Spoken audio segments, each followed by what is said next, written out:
Okay, we finished. Let's plug it in. Sweet. That's amazing. That is a lot of water. That is pretty cool. That spillway's perfect. I don't know how he does it. He's so amazing. Are you guys as ready to finish this water feature as I am? I want to plug this in and see it run. It's going to happen on this episode, I promise. Hey everybody, it's Jack from Atlantis Water Gardens. Welcome back to part 3 of this epic pondless waterfall on a property. We've already got 1, 2, 3, 4, 5, 6 water features here. It's just gonna be insane. If you haven't seen how we got up to this point here, click on the link right here, go back to part 1. Catch up because we are gonna finish. We're gonna finish this time. We got a 1,000-gallon reservoir right in front of us, below all that rock and gravel. And beyond that, we've got massive waterfalls feeding about a 35 foot long stream that's going to end up right down in here. Part 1 and 2, we showed you guys how we built this whole reservoir and this stream section and got up to the point where we are now, which is our big boulder waterfall. We got these massive 1, 2, some even close to 2.5 ton boulders framing out what's just going to be a lot of cascading water coming through here, bouncing off of this rock, bouncing off of here, ended up in a pool and making its way back down to our reservoir. Got Colby, Brennan, and Boley. They are setting some rocks here. This is probably one of the last boulders we'll be setting in this waterfall. Everything's layered in. I can see that one's going to drop in right there in front of that big one that's behind Brennan. This is where the layering comes in. You guys can kind of see this happen. So what we want to do is we want to get against the face of this rock here with that, so we can come this way a little bit, Brennan. And when we do that, we get our layering like one behind the other. Again, making sure that we hide all the bottoms of the rocks. Nothing worse than seeing the bottom of the rock, because then it looks like it was just kind of chucked there, and we don't like that. I can already see how this is going to flank this big one behind it. It's going to really give it a lot of step back dimension. I love the look of that. Now we can go ahead and lock that in. Probably do some gravel work in the front there, and maybe even get a small boulder to kind of hold that in place. And then this whole cavity inside here will get filled with gravel, essentially making that thing nice and stable. Now that most of our waterfall is actually framed, we've got a big void here in between this rock and the top of this rock. I've got one rock that I went to the stone yard and picked out specifically that's going to bridge across this whole gap and feed our set of waterfalls. So they'll come off of here, bounce off of this guy, drop right down here, feed off this way. That's going to do probably some cross action here. So we're gonna get a lot of bouncing back and forth going on in this space. I'll show you something we use a lot of. These are called super sacks. This is a bag that holds up to a ton of gravel. What I really like about this is it makes it so we can put the gravel right where we need to work.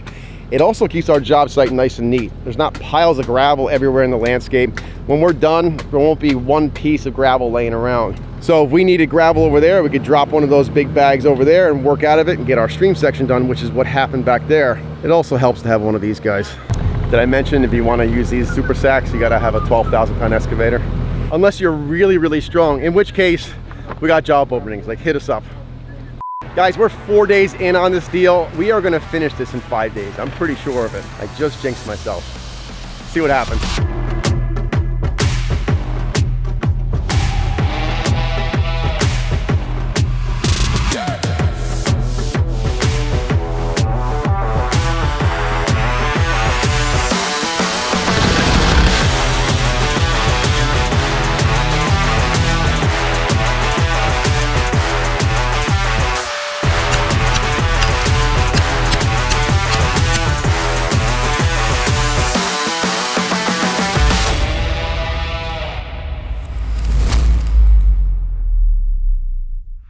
All right guys, so here's a pro tip about spillways. I've talked about this before, but the last thing you want to see is this plastic box up this high just with water spewing out of it.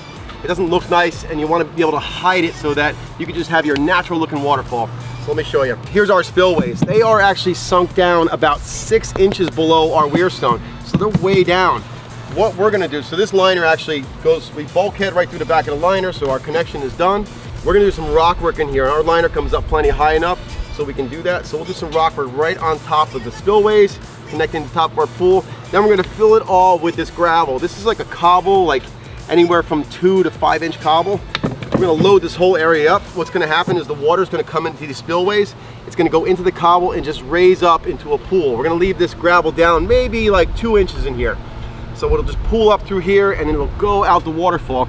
You can't get a much natural looking start to a waterfall as opposed to just having the spillways up top, or even worse, just having a pipe shooting water out. So if you're looking to build a pondless waterfall especially, this is a great way to hide your spillways and make it so that the top of it just looks like a small little pond. So natural, and it just fits perfectly. We're gonna finish this up, then we're gonna get that edge of the stream done, get our lighting buttoned up, and show you what this thing looks like.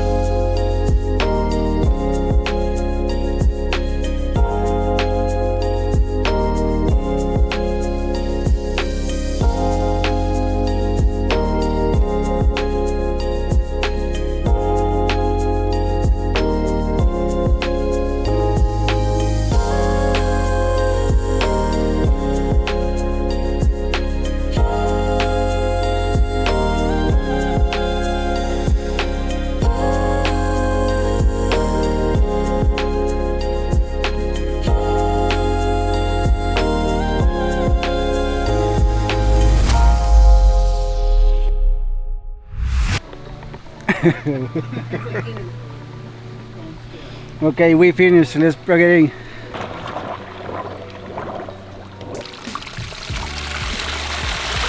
That's pretty sweet. That's amazing. That is a lot of water. That Wow. is pretty cool. That spillway's perfect. I don't know how he does it. He's so amazing. It's like waterfalls. This waterfall looks spectacular. You're gonna have to wait a minute, because what we're gonna do first is start with a tour around the property. I'm gonna show you every other water feature that's here, and then I'll reveal the new one to you. All right, we're starting out front by the road. You pull in the driveway, right by the front door. Beautiful set of stacked slate urns. These are actually built by a really good friend of mine, Chris Baker from Across the Pond Aquascapes. He passed away last year, and I'm just happy I can be on the same property building water features where he did. These look great right up against the front here. Of course, you can see it from that big window right up to the front. Just a nice tranquil sound spilling down the sides of these urns. I love the way the water just comes out the top there. Great vertical element, and obviously you can fit it right into the garden. All right, so the second one that we're gonna look at here is in the backyard. This is more of just like a little statuary. Very cool. It's got its own self-contained tub. I like all the little spitters coming out of it. This is a copper feature spilling out of like these rosebuds. We got some lotus leaves, petals, bouncing off of things. Something very important to her was being able to see water out of all the windows. And here's an office right here, looking right out towards this standalone water feature. And then behind it, we've got another one of Chris's water features. This is a pondless waterfall that I think he must have built this 10 plus years ago. What's really cool about this one is that babbling brook style waterfall. That's signature Chris right there. All those cobbles with the water twisting and turning and bouncing all over the place. Looks so completely natural. And the way they planted it with all these grasses growing right into the rock work, it looks like it's coming right out of a wooded area down here in central New Jersey. Nice deep stream section right here, making its way down, falling off this rounded rock. Looks just fantastic. More grasses, some iris, and this big pooling area before it disappears into the reservoir. Such a great job. Now we've got the first water feature we were here for, I think 5 or 6 years ago. This is like a 16 by 30 plus foot pond. 2 nice waterfalls. We've got some gigantic boulders here going right down below the water surface. These lilies are incredible. We actually built up a wall behind this whole berm so that we could create these waterfalls coming back towards the house. This property does slope away from the house. Again, we've got great vantage points. That whole sunroom right off the back here is a kitchen area. We got bedrooms up top, all looking out towards that beautiful pond. We're running a 6,000 biofalls on the left, and there's 2,500 biofalls on the right hand side, keeping this pond nice and clear. Just a beauty. Then she called me back and said, hey, we put up a structure I want to do a pondless waterfall on the other side. We built this pondless waterfall last year. It spans about 30 feet down the yard into a 1,000 gallon reservoir at the end. Similar to the new one, we constructed a block retaining wall back behind this so that we could build a waterfall coming out from this cypress tree line. This is running one Aquascape 4 to 7,000 SLD pump. That's running at full speed right there, so that's about 7,000 gallons an hour, making its way down the waterfalls through the stream.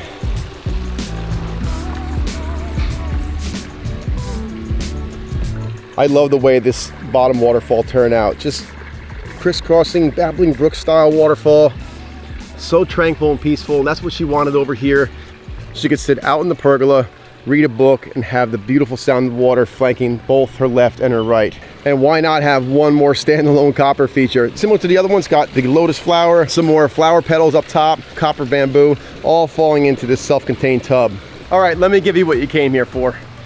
Let's go see how this, I'm looking at it right now. It stands out. It's the best one here. I'm being biased, but I'm telling you, you're gonna agree with me.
Okay, you guys have been super patient. This looks incredible. Check this out. Okay, there's the sunroom. We got all the windows leading out to this beautiful 35 foot long meandering stream. Look how these rocks turned out here. Those big flat ones we set that were kind of in like this and out like that. How that water rolls off of this one up onto here and then back down and disappearing into that reservoir. Below here, we've got 1,000 gallons of water storage. That's where our pump vaults are hidden right there. We've got two of our SLD 5 to 9,000 pumps. Right now, both those pumps are running at a 7. Check this out. I mean, that can't look any more natural with those beautiful stepping stones. The water flowing around there. I'm not sure if you'll pick this up on the camera, but there is a current right there that just looks absolutely gorgeous. This is a fresh install. Imagine what this is going to look like when there's aquatic plants growing in here. This is all filled in on this side. Got these awesome stepping stones right along the stream. I like a lot of the hard angles that Anthony did on this deal, but every one of these steps is super solid. You can walk on each one of them, and they're all the same height. What a great job they all did. You can see she set up her chair right here to take that in. This is kind of a rendition of the waterfall we did for Matt Tice down in Texas. Very similar with the rock placement. We had that first rock that we set right there that had the cutout in it. I showed you guys that on either episode 1 or 2. So that's how we use that. We stood that thing up. It's a good 4+ feet tall. Got that nice cutout there. And then we flanked it with this one coming out in front of it. Slightly pitched into the left so that the water would do just what it's doing right now, which is run off towards the other waterfall. Then behind it, that's the rock that makes it all happen. That's about 6 foot wide. It's a nice big piece of fieldstone. That's feeding these waterfalls the water they need to actually make all this happen. So you got that beautiful sheet of water coming off of there. Up behind it, this is where we buried those spillways. Right down in there are 2 of our 22-inch Aquascape spillways. They're underneath about 6 inches of gravel, and you can see the effect we were after, which is just water welling up, starting the waterfall. Here's a really cool rock that I set just at water level. I wanted that water dripping over the edge, feeding the plants that would be out in front of it, and it worked out perfectly. All that area is nice and moist. Those plants are going to just fill in like crazy. It is going to be a lush garden coming down the face of these rocks. You can see she's gotten busy with getting some plants already. There are some creeping Jenny here. Those are going to just be creating a carpet over this whole area. So essentially this would be just a wall of vegetation opening up to that incredible waterfall. She said to me, make sure when I'm sitting out here, I can look across the yard and see that new waterfall off in the distance, and there it is.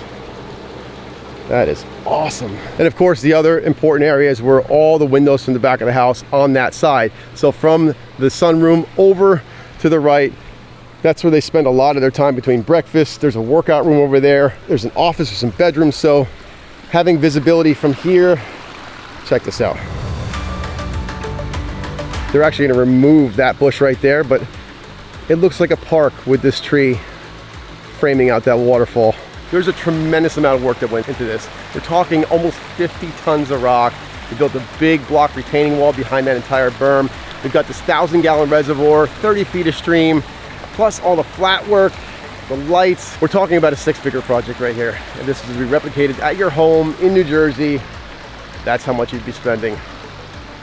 I get it, it's a lot of money, but if this is what you're into, this thing is pretty awesome. I actually want this at my house. Guys, tell me what you think down in the comments. Stick around, hit that subscribe button. I'll see you on the next one. Enjoy.